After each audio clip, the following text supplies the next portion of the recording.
আসসালামু আলাইকুম। Welcome to my new blog. আজকের ব্লগটা একটু অন্য ধরনের। হ্যাঁ, আপনারা শেষ পর্যন্ত দেখবেন। ভিডিওটা অনেক লং হয়ে গেছে, তারপরেও শেষ পর্যন্ত দেখবেন, খুব ভালো লাগবে।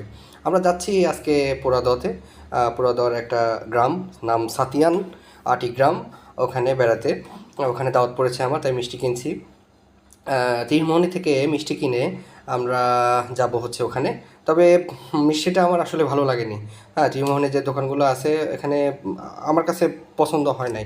আমরা ভুলে গেছিলাম যে কুষ্টিয়ার ভিতর থেকে মিষ্টি নিব, কিন্তু আসলে হয়ে ওঠে নাই তাড়াহুড়োতে। তাই তীরমোহনী থেকে নিতে গেছিলাম আর কি। যাই হোক, সত্যি আজকের প্রকৃতি খুবই ভালো ছিল। আর রৌদ্রোজ্জ্বল দিন ছিল, এবং আমার কাছে তো দারুণ লাগছে। মানে মানে ভাষায় প্রকাশ করার মতো না। আসলে আমি খুবই প্রকৃতিপ্রেমী। আমার কাছে প্রকৃতির ভিতরে হারিয়ে যেতে ইচ্ছা করে। তাই মনের ভিতর থেকে একটা গান আসলে চলে আসছে। কিছু মনে করবেন না সবাই, গানটা গেয়ে ফেলি। ধন্য ধান্যে পুষ্পে ভরা আমাদের এই বসুন্ধরা, তাহার মাঝে আছে যে এক সকল দেশের সেরা। ও সে স্বপ্ন দিয়ে তৈরি সে দেশ, স্মৃতি দিয়ে ঘেরা। এমন দেশটি কোথাও খুঁজে পাবে না কো তুমি।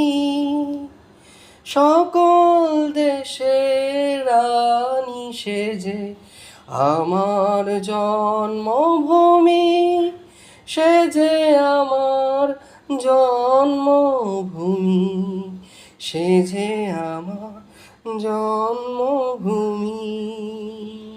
Thank you.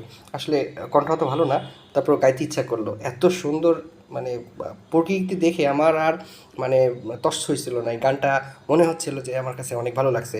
আসলে যে আমাদের জন্মভূমি, আমাদের বাংলাদেশে এত সুন্দর, এটা ভাষায় প্রকাশ করার মতন না। আমি ফরেনারদের বা বিদেশিদের আমি ওয়েলকাম করতেছি, আপনারা বাংলাদেশে আসেন। বাংলাদেশের প্রকৃতির প্রেমে আপনি পড়তে বাধ্য। হয়তো আমাদের দেশে একটু ধুলা আছে, হয়তো আমাদের দেশে একটু মশা মাছি বেশি আছে। ভাই, এটা তো প্রকৃতিতে থাকবেই। মশা মাছি ধুলা এগুলো তো প্রকৃতির একটা মানে চরিত্রিকার কি বৈশিষ্ট্য। হ্যাঁ, তবে আমাদের দেশকে আপনি দেখলে মানে অবাক হয়ে যাবেন। যাই হোক, আমি যেতে যেতে ভিডিওগুলো আমার ওয়াইফ পপি করতেছিল। দেখেন, যে গ্রাম বাংলার যে চিরচেনা রূপটা এখানে আসলে চলে আসছে। এই যে মাফিয়া হাই বার একটু হাই ওহো মিশি ভিডিও করতে হাই মানে একটু হাই মারো মাই নাও এই ও কাজ হলো একটা কাজ হলো একটা মা এই যে মাফিয়া একটু হাই মারো তো। ওরা আসলে তখন জামরুল পাড়তেছিল, এই জন্য আমি ওখানে কথাটা রাখছি। দেখ, বারবার হাইপ মারতেছিল মিশমি। আসলে শহরের এবং বাচ্চাদের এবং গ্রামের বাচ্চাদের ভিতরে অনেক পার্থক্য আছে। গ্রামের বাচ্চারা অনেক সহজ সরল হয়, একটু মানে খুবই ভালো লাগে ওদের। হ্যাঁ, এই যে এই পিচ্ছি তো অনেক মানে মোটামুটি দুরন্ত।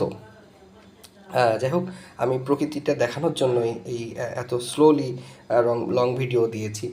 আপনারা দেখবেন আসলে আপনাদের মনের ভিতরে যেই মানে যে শান্তিটা, এই শান্তিটা লাগবে। অন্তত যারা গ্রাম ভালোবাসেন, গ্রামকে ভালোবাসেন, তাদের কাছে খুবই ভালো লাগবে আপনাদের। হ্যাঁ, আমার কাছে এই জায়গাটা মানে অসাধারণ লেগেছে। আসলে এখানে একটা টেকনিক্যাল স্কুল অ্যান্ড কলেজেও আছে। এরকম স্কুলে পড়তে পারলে ভাই আমি আসলে নিজেকে ধন্য মনে করতাম, গর্ব হতো আমার ভিতরে। হ্যাঁ, আমার কাছে শান্তি লাগতো। যাই হোক, ভালো থাকবেন। টিল দেন, আল্লাহ হাফেজ।